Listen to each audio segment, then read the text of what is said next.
Chapter 16, The Lion, the Witch, and the Wardrobe. "What an extraordinary place!" cried Lucy. "All those stone animals and people too. It's like a museum."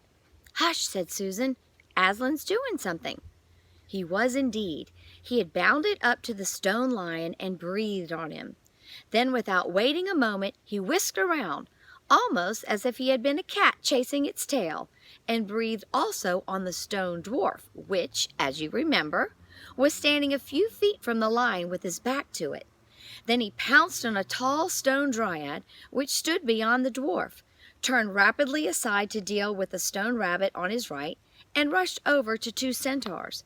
But at that moment Lucy said, "Oh, Susan, look! Look at the lion!"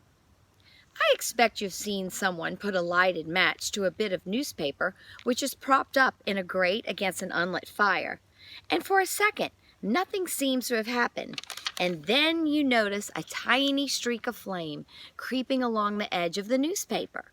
It was like that now. For a second after Aslan had breathed upon him, the stone lion looked just the same.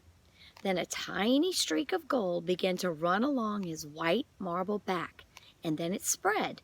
Then the color seemed to lick all over him as the flame licks over a bit of paper.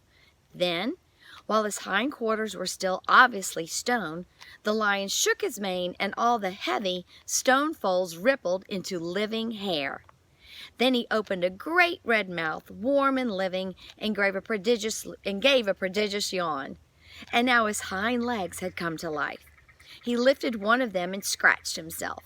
Then, having caught a sight of Aslan, he went bounding after him and frisking round him, whimpering with delight and jumping up to lick his face. All right, boys and girls, I want you to finish reading chapter 16 and do all the questions for me.